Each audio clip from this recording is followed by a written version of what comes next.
بسم الله الرحمن الرحيم. الرحمن علم القرآن، خلق الإنسان علمه البيان. الشمس والقمر بحسبان، والنجم والشجر يسجدان.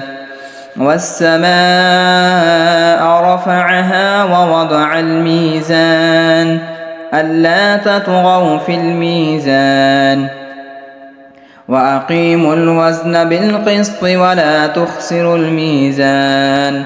والأرض وضعها للأنام، فيها فاكهة والنخل ذات الأكمام، والحب ذو العصف والريحان.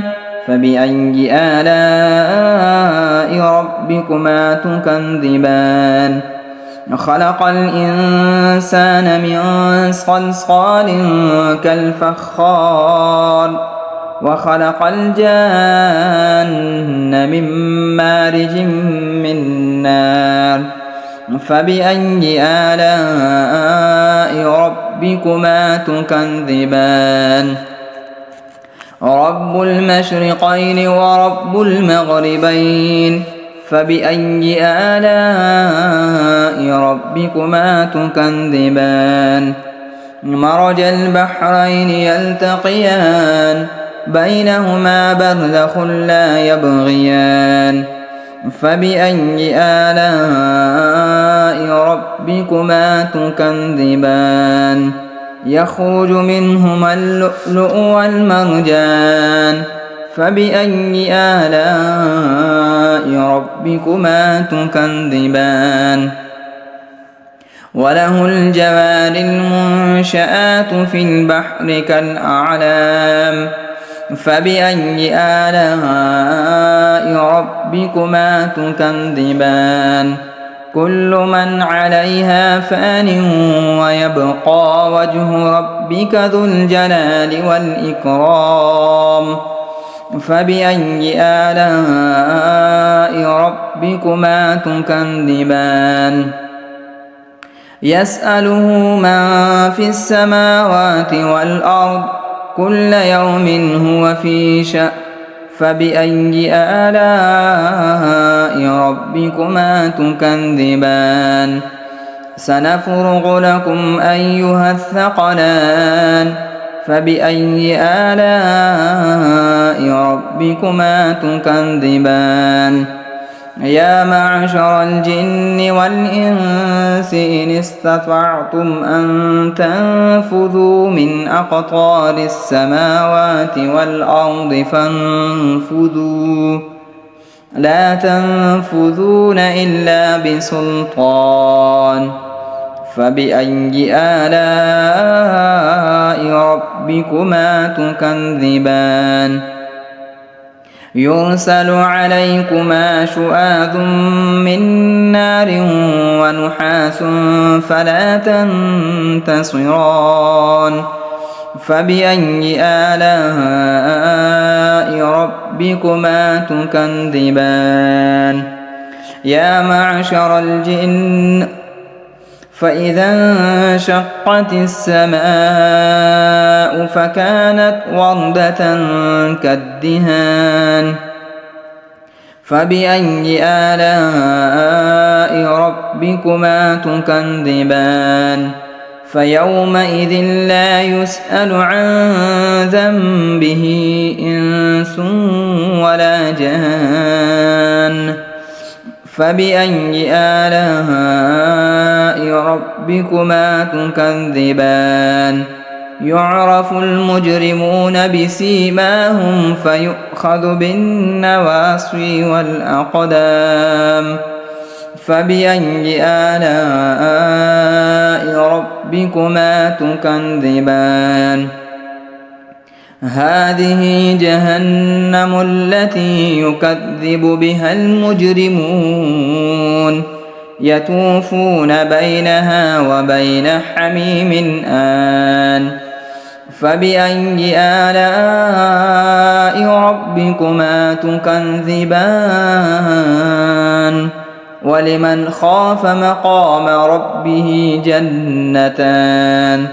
فبأي آلاء ربكما تكذبان ذواتا أفنان فبأي آلاء ربكما تكذبان فيهما عينان تجريان فبأي آلاء ربكما تكذبان فيهما من كل فاكهة زوجان فبأي آلاء ربكما تكذبان متكئين على فرش بطائنها من استبرق وجنى الجنتين دان فبأي آلاء ربكما تكذبان فيهن قاصرات الطرف لم يطمثهن إنس قبلهم ولا جان فبأي آلاء ربكما تكذبان كأنهن الياقوت والمرجان فبأي آلاء ربكما تكذبان هل جزاء الإحسان إلا الإحسان فبأي آلاء ربكما تكذبان ومن دونهما جنتان فبأي آلاء ربكما تكذبان مدهامتان فبأي آلاء ربكما تكذبان فيهما عينان نضاختان فبأي آلاء ربكما تكذبان فيهما فاكهة ونخل ورمان فبأي آلاء ربكما تكذبان فيهن خيرات حسان فبأي آلاء ربكما تكذبان حور مقصورات في الخيام فبأي آلاء ربكما تكذبان لم يطمثهن إنس قبلهم ولا جان فبأي آلاء ربكما تكذبان متكئين على رفرف خضر وعبقري حسان فبأي آلاء ربكما تكذبان تبارك اسم ربك ذي الجلال والإكرام